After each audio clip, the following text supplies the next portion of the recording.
जय हिंद दोस्तों। स्वागत है आप सभी का आपके अपने यूट्यूब चैनल जैकपुर पे। 2 दिसंबर को आप लोगों का साइंस का वीकली टेस्ट होने वाला है और इसके लिए हम काफ़ी इंपॉर्टेंट सवाल लेकर आए हैं। तो वीडियो काफ़ी इंपॉर्टेंट है, शुरू से लेकर अंत तक बने रहना है।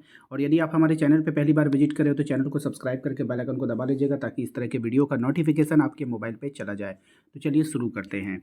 सबसे पहला सवाल देखिए क्या है आपका, कि कौन सी युक्ति जो हम विद्युत ऊर्जा को यांत्रिक ऊर्जा में बदल देती है। यानी सबसे पहले कि वो युक्ति होना चाहिए, एक यंत्र होना चाहिए। और वो क्या करेगा, वो जो करेगा ना, वो विद्युत ऊर्जा को, ध्यान से देखिएगा, जो इलेक्ट्रिसिटी है यानी जो विद्युत है हमारा, उसको वो चेंज करेगा। किस में चेंज करेगा? यांत्रिक ऊर्जा में। यांत्रिक ऊर्जा का मतलब होता है मशीनरी में, ठीक है।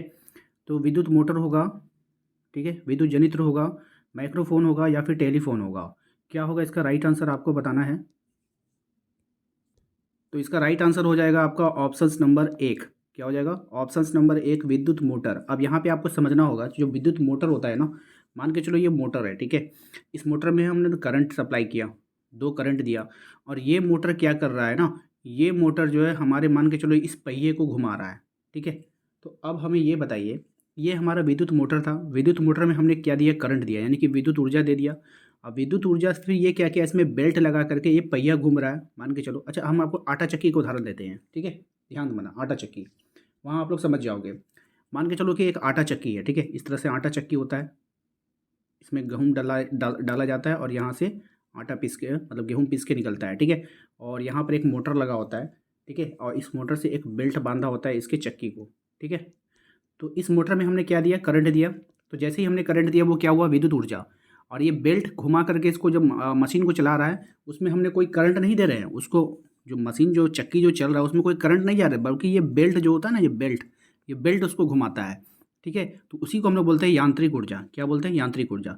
तो विद्युत ऊर्जा से वो कुंची में कन्वर्ट हो गया, यांत्रिक ऊर्जा में कन्वर्ट हो गया, ठीक है। तो यही इसलिए यहाँ पे क्या हो जाएगा राइट आंसर? विद्युत मोटर। मोटर जो होता है ना, वो क्या होता है? विद्युत ऊर्जा को यांत्रिक ऊर्जा में कन्वर्ट कर देता है।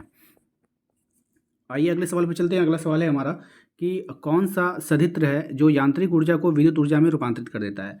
अब आपको क्या बताना है कि यांत्रिक ऊर्जा होगा, ठीक है। अब उल्टा उल्टा चलेगा, यांत्रिक ऊर्जा को विद्युत ऊर्जा में विद्युत ऊर्जा में बदलेगा। विद्युत मोटर नहीं, ये क्या कर रहा था?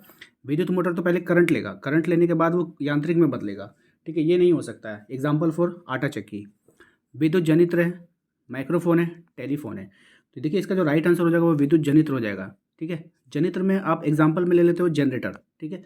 जो आप देखोगे कोई फंक्शन वगैरह में जनरेटर चलता है, उसमें कोई इलेक्ट्रिसिटी हम लोग नहीं देते हैं, बल्कि वो यांत्रिक ऊर्जा होता है। उसके एक चक्के को, एक बैरल को हम लोग घुमाते हैं, और घुमाने के बाद क्या होता है? बिजली आ जाती है, ठीक है। तो यांत्रिक ऊर्जा से क्या, किस में आ गया? विद्युत ऊर्जा में। तो विद्युत जनित्र हो गया, ठीक है। बात समझ में आई? आइए अगले सवाल पे चलते हैं। अगला सवाल देखते हैं क्या है हमारा। अगला सवाल है क्वेश्चन नंबर 3 में, कि विद्युत मोटर किस ऊर्जा को किस ऊर्जा में रूपांतरित करता है। कितना इजी सवाल है। विद्युत ऊर्जा को यांत्रिक ऊर्जा में, यांत्रिक ऊर्जा को विद्युत ऊर्जा में, उसमें का यांत्रिक ऊर्जा में, या फिर विद्युत ऊर्जा को रासायनिक ऊर्जा में। तो अभी मैंने आपको समझाया है ना, इससे पहले अभी मैंने आपको समझाया है। तो आप लोग इसका आंसर कमेंट में दोगे, ठीक है, क्योंकि भाई समझाने का कोई तो फ़ायदा होना चाहिए ना। तो आप लोग इसका आंसर का जो, इसका जो आंसर है क्वेश्चन नंबर 3 का, कमेंट में दीजिए कि विद्युत मोटर जो है वो किस ऊर्जा को किस ऊर्जा में बदल देता है, क्योंकि बहुत अच्छे से आप लोगों को एग्जाम्पल के साथ समझाया हूँ, ठीक है। चलिए आते हैं हम लोग क्वेश्चन नंबर 4 पे। कह रहा है कि प्रत्यावर्ती धारा एसी की आवृत्ति क्या होती है। तो 50 हर्ट्ज हो जाएगा, ठीक है। ऑप्शन नंबर 2 हो जाएगा। चुंबकीय फ्लक्स का मात्रक क्या होता है, ठीक है। वेबर होगा, टेस्ला होगा, वेबर मीटर होगा, क्या होगा भाई? तो इसका राइट आंसर हो जाएगा वेबर। ऑप्शन नंबर 3 हो जाएगा, ठीक है। आइए चुंबकीय क्षेत्र का मात्रक आपको बताना है, ठीक है। एक था चुंबकीय फ्लक्स, एक आता है चुंबकीय क्षेत्र, दोनों अलग अलग है। तो इसका हो जाएगा वेबर मीटर प्रति मीटर स्क्वायर। और चुंबकीय क्षेत्र की तीव्रता का मात्रक आपको बताना है, ठीक है। तो चुंबकीय क्षेत्र जो होता है उसकी तीव्रता का मात्रक हो जाएगा ऑस्ट्रेड होगा, ट्रेड, ठीक है ना।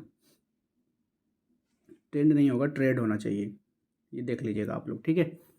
क्वेश्चन नंबर 8 पे आते हैं। क्वेश्चन नंबर 8 में आपको कहा जा रहा है निम्नलिखित में से मुख्यतः जैव गैस का संगठक कौन है। ये काफ़ी फेमस क्वेश्चन है, कई बार एग्जाम में आता है। तो आप लोगों को पता है कि मीथेन होता है। ऑप्शन नंबर 2 हो जाएगा। प्रकृति में पृथ्वी पर ऊर्जा का मुख्य स्रोत क्या है? कोयला है, सूर्य है, पानी है, लकड़ी है। यानी ऊर्जा का मुख्य स्रोत आपको बताना है पृथ्वी पर। तो ये हो जाएगा क्या? सूर्य हो जाएगा, ठीक है। क्वेश्चन नंबर 10 पे आइए। कह रहा है कि जीव द्रव्य ऊर्जा स्रोत का उदाहरण निम्नलिखित में से कौन नहीं है। तो कौन नहीं है भाई, कौन नहीं है, तो नाभिकीय ऊर्जा नहीं होगा। ठीक है।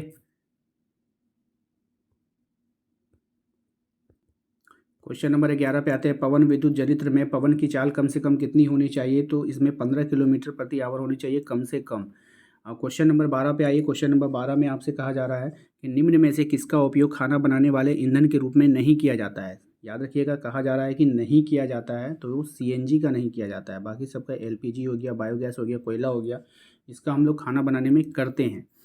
क्वेश्चन नंबर 13 में आइए, कह रहा है निम्नलिखित में से ऊर्जा स्रोत का उपयोग करना पर्यावरण के लिए सबसे अधिक अच्छा कौन होगा। ठीक है, तो इसका जो राइट आंसर हो जाएगा वो हो जाएगा ऑप्शन नंबर 3 सीएनजी। ठीक है।